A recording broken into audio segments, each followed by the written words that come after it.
Okay, good evening. It's Tuesday, July 2nd, and tonight's video will finish up Unit 3. And so that'll be Manifest Destiny, which is basically the war with Mexico, and then a look at North and South on the verge of the Civil War. Let's talk about Manifest Destiny. Stop that. Here we go. Scroll down to where we left off in class. There we go. Manifest Destiny was a belief that the United States was destined to expand to the Pacific Ocean.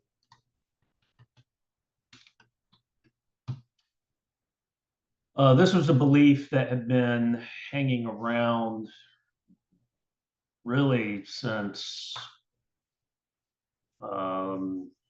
probably not that long after the United States was born. We certainly saw that with Lewis and Clark journeying all the way out to Oregon, which is not part of the Louisiana Purchase. And then certainly Zebulon Pike's expeditions into Colorado and New Mexico and Texas. Again, all clearly outside of the Louisiana Purchase. This is a painting that kind of represents Manifest Destiny. You see progress in terms of ships and railroads and telegraph and farmers and stagecoaches and settlers. It's all very well lit. There's an angel, which could represent providence or God. And then it's sort of chasing away the darkness, which includes Native Americans and the buffalo. And this painting is actually called American Progress. The phrase Manifest Destiny comes from a guy named John O'Sullivan. You don't need to know that name.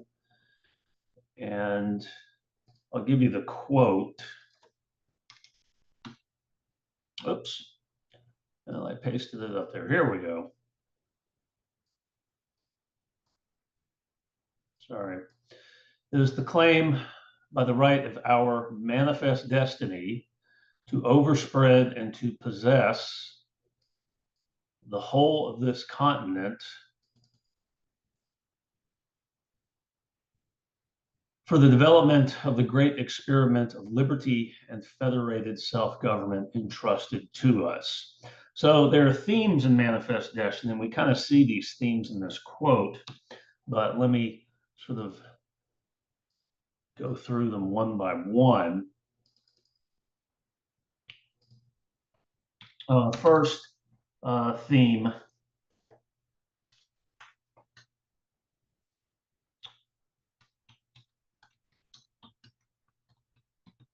what we today call American exceptionalism. We can see that if we go back to the quote, the development of the great experiment of liberty and federated self-government. So the idea here, the belief that America's political and economic systems are the best ever and will remain so. We've seen this. Thomas Paine in Common Sense talked about the birth of a new world. The Puritans had talked about a city upon a hill, a shining example to the rest of the world. So this idea that our political system, our Republican democracy, as Jefferson called it, and our economic system are the best that have ever come about and will remain so. The mission to spread our exceptionalism to other nations, whether they want it or not. Now, initially, that's going to, for 1301, basically, we're talking about the West. But in 1302, Hawaii, large parts of Central America, Vietnam, and all sorts of other places. The destiny under God to do this, okay, again, which providence, which is kind of a generic term for God that you hear in the 19th century. And then finally, racism.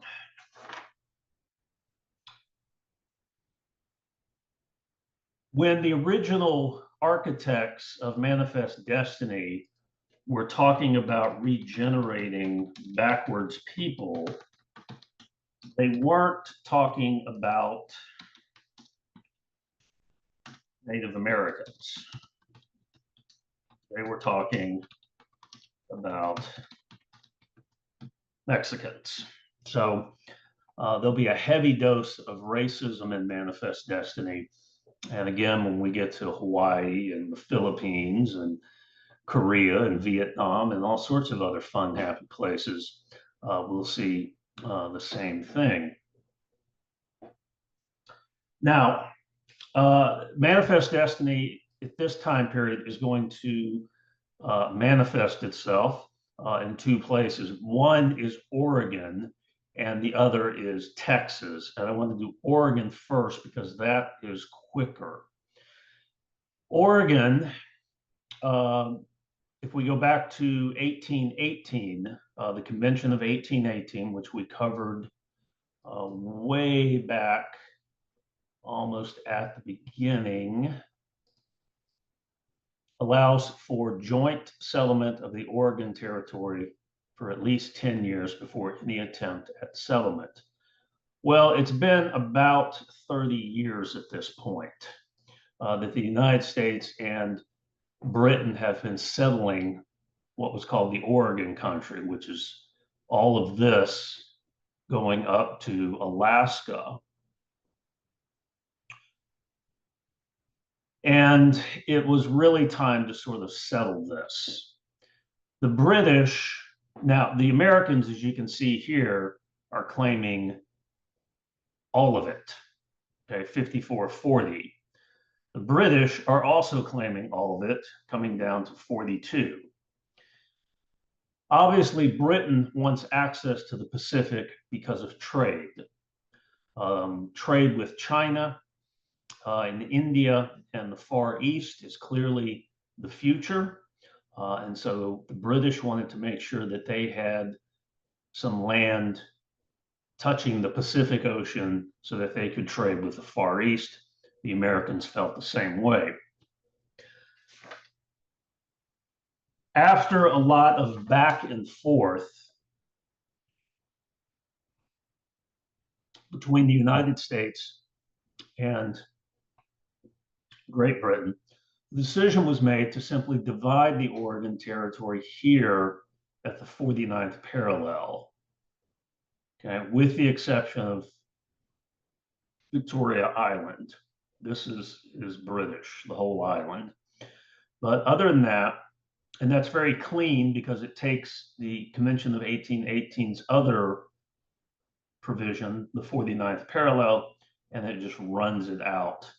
And so the British get everything north of the 49th parallel, at least up to where Alaska's claims are, and the US gets everything below. So we get about 7 parallels from 42 to 49. I don't think they call them parallels, but you understand what I'm saying. And Britain gets from about 49 to 54. So we get a little bit of a better deal than the British do, and we avoid going to war, which is the important part.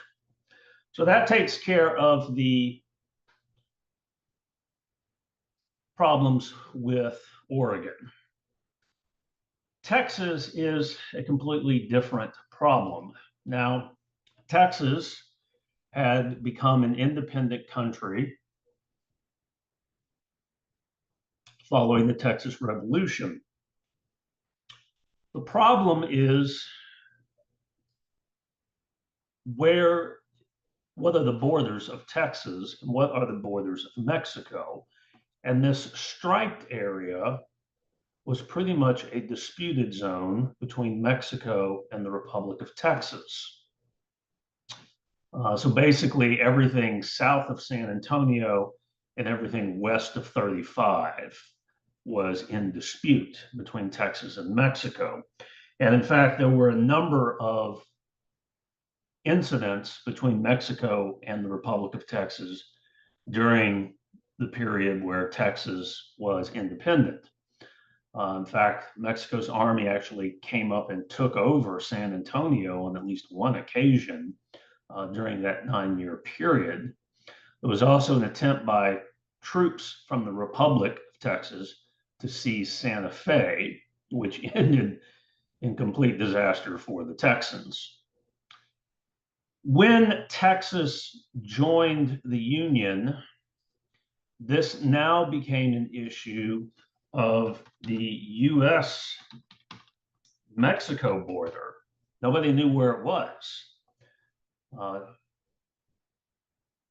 United States was basically claiming everything we see here in green was part of the United States, and Mexico was claiming it as well. And so this really began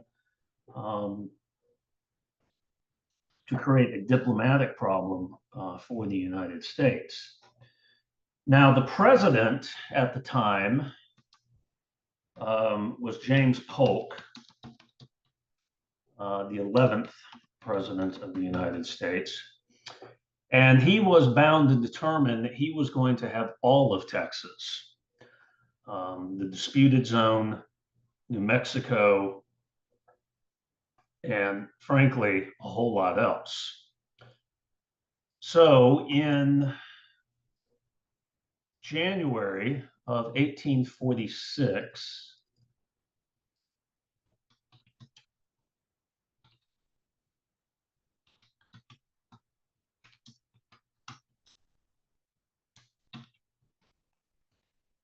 U.S. troops were sent to Matamoros, or across the river.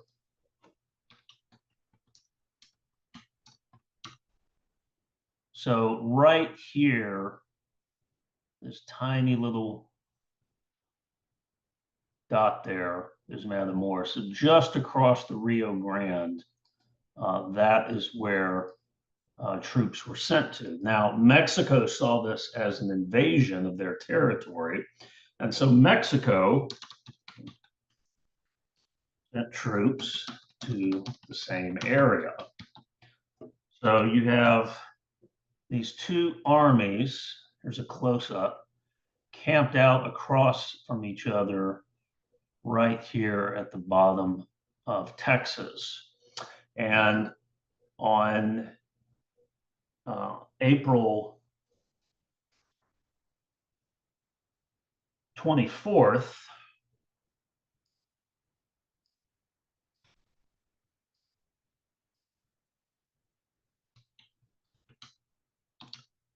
U.S. Soldiers were killed in a skirmish with Mexican troops north of the Rio Grande, which the president saw as an invasion of the United States. And that is how he pitched it to Congress. Now, interesting fact, James Polk was working on his war message to Congress when he got news that the soldiers had been killed. So he was already determined to have a war with Mexico. The dead American soldiers just put cherry on top of the sundae. Okay, more icing on the cake. But he was already writing up a reason to go to war with Mexico for, that he would have to deliver the Congress, and now he can sprinkle, I think it's like 11 U.S. soldiers' deaths on top of it. So the United States will declare war on Mexico in April of 1846.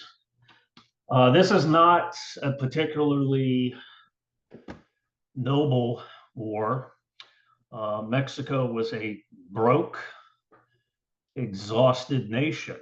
It had been racked by civil war and revolution for a quarter of a century.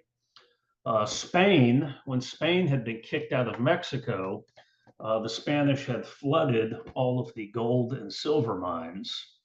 So Mexico was badly in debt, physically and spiritually and emotionally tired, and just not up for this fight. The United States had not been at war with anyone besides natives for 30 years. So most of the troops who served in Mexico tended to either not talk about it or disparage it. Ulysses S. Grant, who we'll see in Unit 4, said that his participation in the war with Mexico was the most shameful thing he was ever involved in. The war does not go well for Mexico. Santa Fe is quickly lost.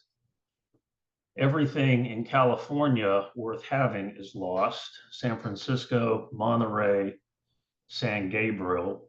There is a rare victory by the Mexican army here, but that is then followed by a series of defeats. And then U.S. armies push into northern Mexico itself with victories at Buena Vista and Monterey. So it pretty quickly, within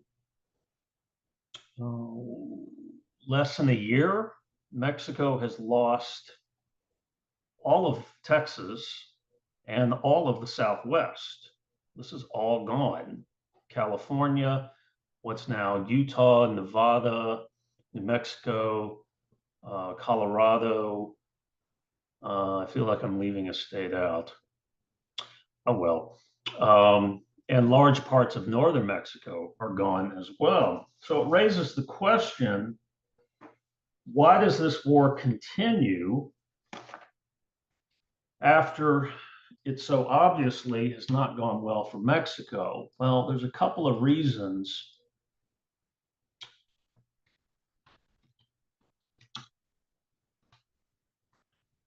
Let me put this over here and fix my font.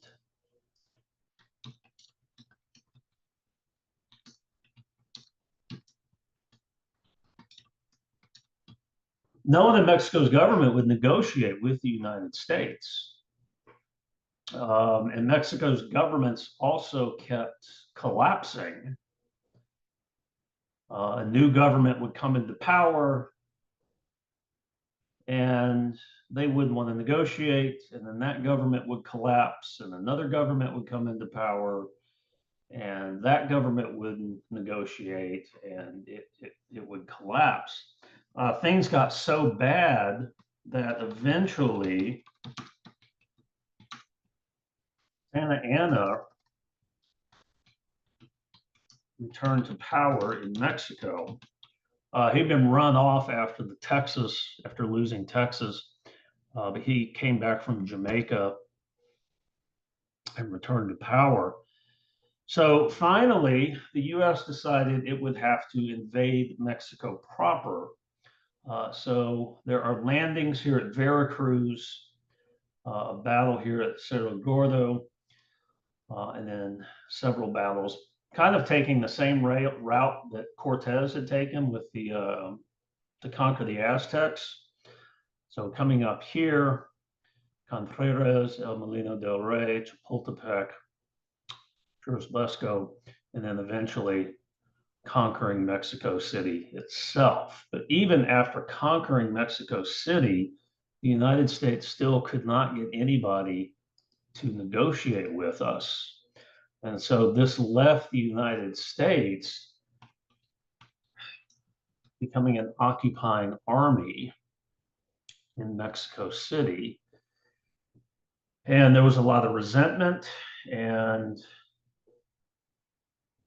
there were, I wouldn't say a full-scale insurgency broke out like what we saw, say, in Iraq, but American troops were told not to venture out at night by themselves. Some troops from Arkansas who were not regular army, okay, so it's a state militia, massacred about 200 Mexican women and children and elderly people. And this was all getting into the newspapers because the war with Mexico is really the first war that benefits from telegraph. And so a lot of the occupation and the problems with occupation are making it into the newspapers. Finally, somebody in Mexico agreed to negotiate. And so in 1847,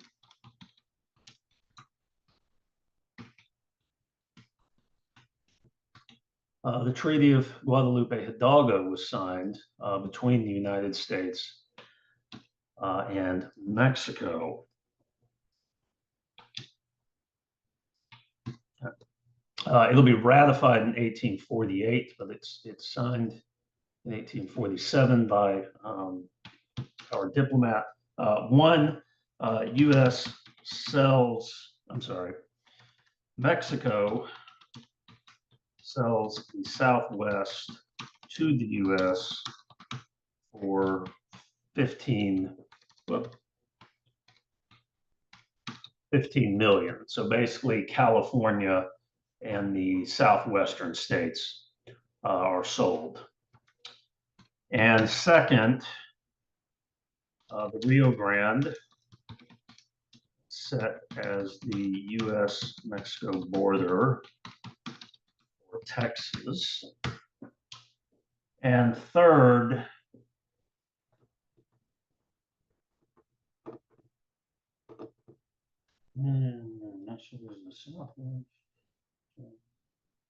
actually, that's it. It's those two. So that's the treaty that is signed. Now, an interesting thing is that President Polk was initially going to reject the treaty because Polk wanted northern Mexico. He wanted, come here, all this up in here. And so Polk was initially going to reject the treaty, and someone leaked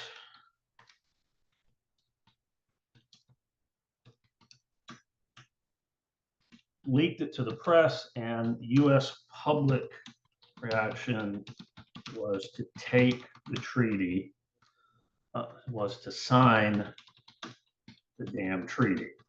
Okay. The war with Mexico at this point had cost $97 million. 13,000 Americans had been killed. And so the US public was saying, sign the treaty, put an end to this now. And so Polk was forced by public opinion to sign the treaty. That's when public opinion actually meant something still in this country to its politicians. Northerners were not a big fan of this war.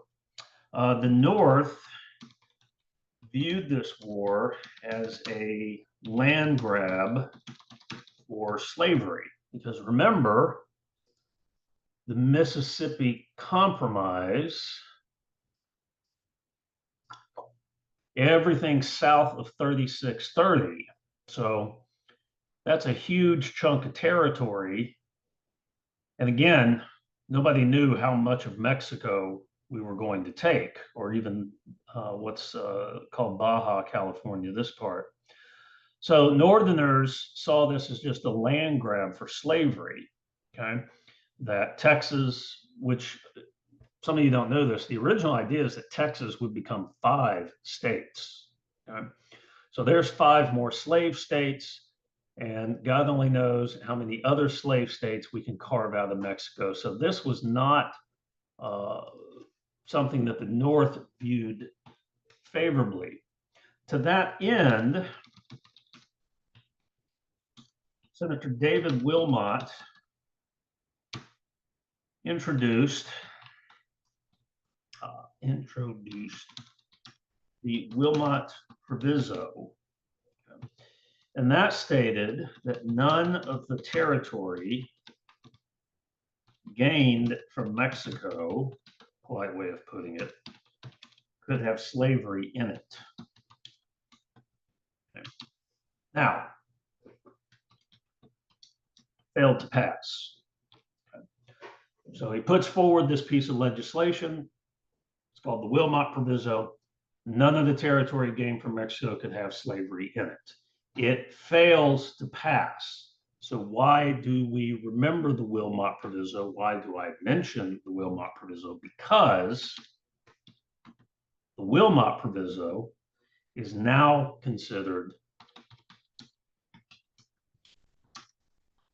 to be the first crack in the Union. And when we get to Unit 4, we're going to look at the other cracks in the Union.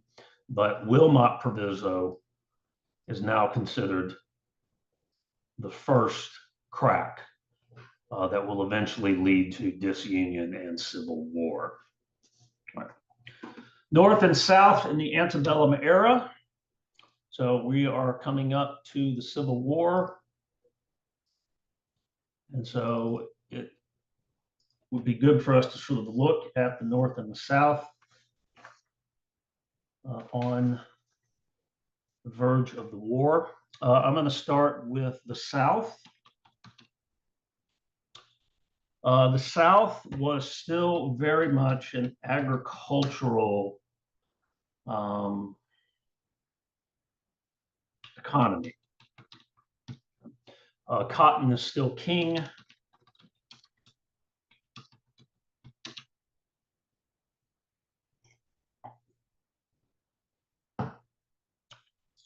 There's very little investment in manufacturing in the South. And that is for 2 reasons. Well, that is for the main reason.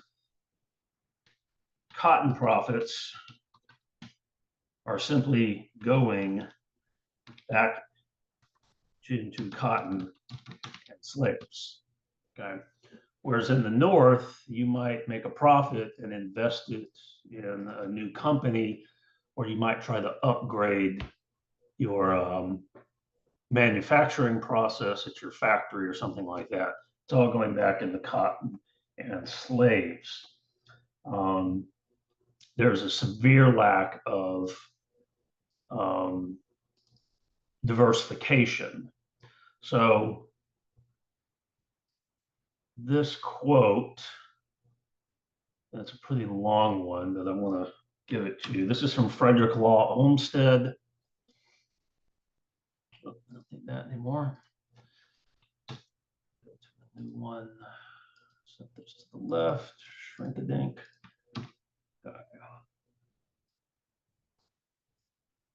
If a man returned to any northern state after 20 years, he would be struck by what we call the improvements which have been made: better buildings, churches, schoolhouses, mills, railroads, roads, canals, bridges, better dress, and evidently higher education.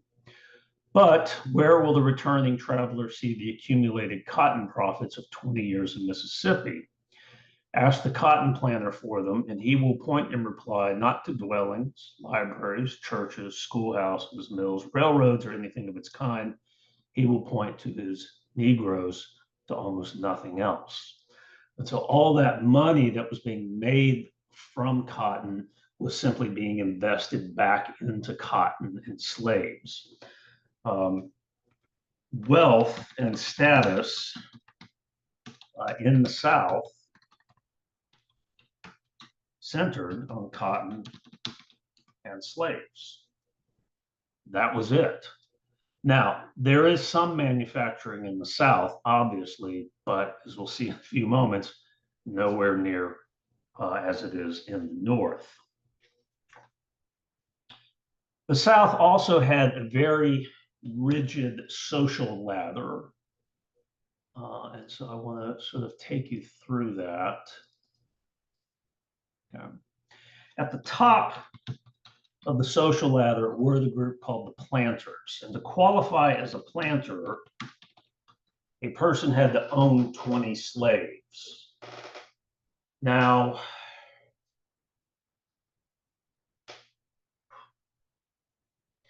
depending on the age and condition of slaves, so if you have what was called the number one man,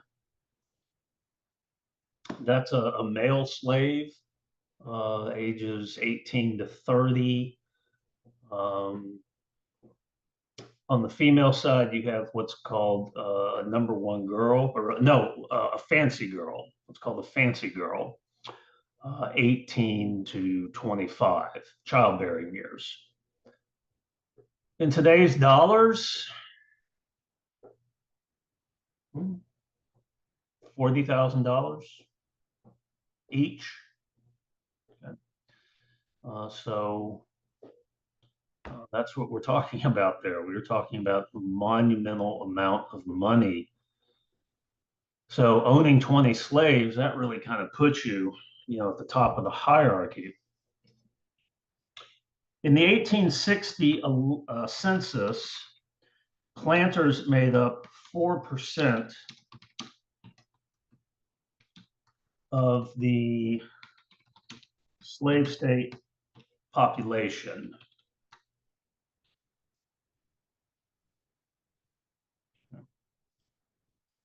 So all of the media is controlled by the planters, manufacturing, all the offices, like if you wanted to run for office, you had to be a planter because you needed the social connections in order to attain political office. Underneath the planters, and I'll come back and provide money, put some dollar figures. Let's just do it now. Let's use green because we're talking about money. Again, in the 1860 census, the planters, who again make up 4% of the population, are worth 100 million of slave states' wealth. So they control $100 million of slave states' wealth. Okay. Underneath the planters were what were called small slaveholders. And that's going to be, it's not as clearly defined as planters are, but, somewhere from 3 into the teens slaveholders. Under that were the yeoman farmers. So we'll say not enough slaves to be planters, but they still own the place. Rare to own a slave at that level. Then poor whites, free blacks, and slaves. Okay.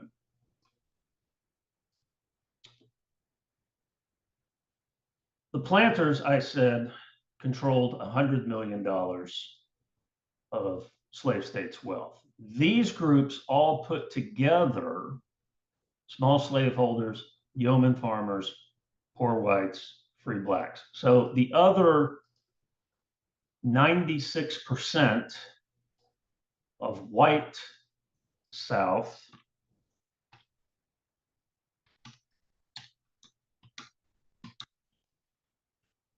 plus the free blacks were worth 60 million. So you have 4% of the population that's worth $100 million, and you have 96% of the population that's worth $60 million. Okay. So again, everything is clearly tilted towards the planters. All the media, all the politics, all the wealth, all the status, it all goes to the planters. Now, this raises an interesting question. If slavery is the basis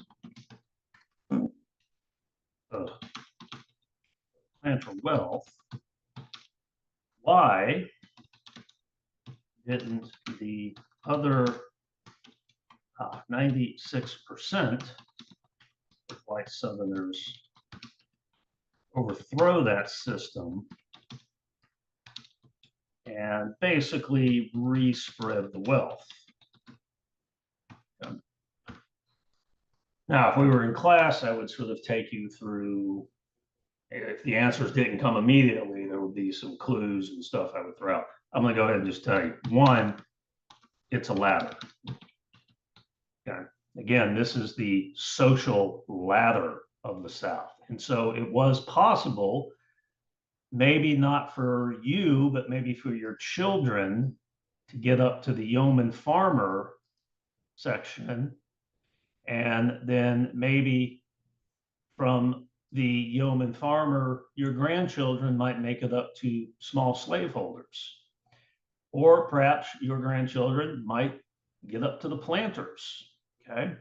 So you yourself may not make it very far up the ladder, but there were instances of yeoman farmers and small slaveholders making it up into the planters. The 17th president of the United States had started out, this would be Andrew Johnson, who I will have a lot more to say about in class, had started out amongst the poor white population and had gotten up to planter status in his lifetime. Oh, as far as percentages go, this is about 21% of the Southern population. So the yeoman farmers and poor whites are the other 75%. All right. So it's a ladder. You might make it up to a yeoman farmer. You might make it up to small slaveholder. Okay. You might make it up to planter status. All you need is a couple of good years with good cotton prices, and you might be moving on up. Second is just plain old-fashioned racism, because no matter how poor you were, right, no matter how white trash you were, the color of your skin automatically made you, quote unquote, better than 4.5 million people. There are, on the verge of the Civil War, there are free blacks who have enough money, who have earned enough money, that they, on paper, are up here. Okay? They're not up here in the planters, but they've certainly got as much money as these folks do. Certainly more money than yeoman farmers and more money than poor whites. But again, your skin color negates whatever accomplishments these free blacks have made. Now, what about the North?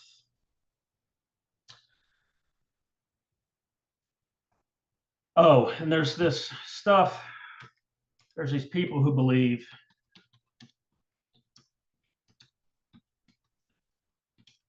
This is one of the arguments from a lot of the neo-Confederates that slavery would have faded on its own. There was no need for a war. I call bullshit on this because, one, industrial slavery, that is, before the Civil War, slaves were, at least on a part-time basis, being pushed into manufacturing, into iron manufacturing, particularly in Alabama. So I'm going to call BS on that one. Slavery might have faded from plantations and farms as farming became more mechanical in the late 19th and early 20th century. But again, industrial slavery was already starting to make its presence felt at the end, just before the Civil War broke out. So I'm calling BS on that one. Let's talk about the North. Best thing I can do here for the North is to simply list all the ways in which the North was outpacing the South.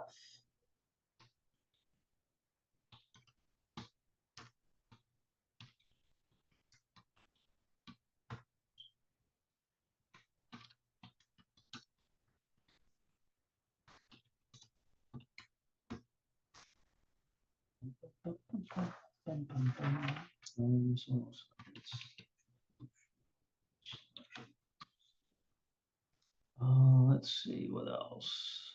Let me look at my notes. Telegraph. I forgot about telegraph lines.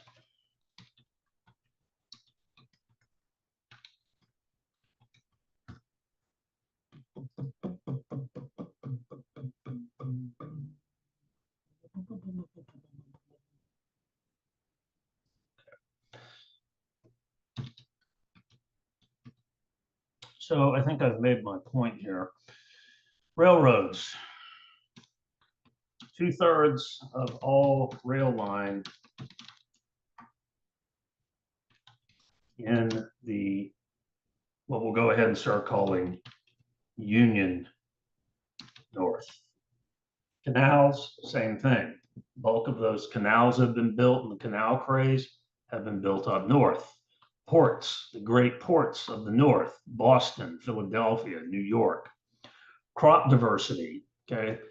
Not going all in on just one crop that you can't even eat. Soil science, okay? Experimenting with fertilizers, experimenting with crop rotation, fallow fields, education and literacy, telegraph lines, inventions, Goodyear rubber, Kelly steel, the McCormick reaper, which is a mechanical reaper for gathering crops, the Colt revolver. Okay, now these two here, the Colt revolver and the McCormick reaper, those were Southerners who invented those, but they couldn't get anybody to invest in their product. You know, when you invent something, you need money to refine it and to start manufacturing it. But no one in the South was interested because all the money kept going back into cotton and slaves. Manufacturing, I'm going to give you a figure here. 1860. Make sure I have that right.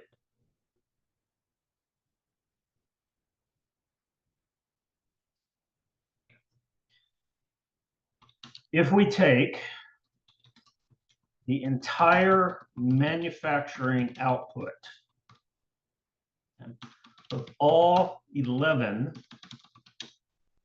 of the future Confederate states, okay, there are going to be 11 states in the Confederacy.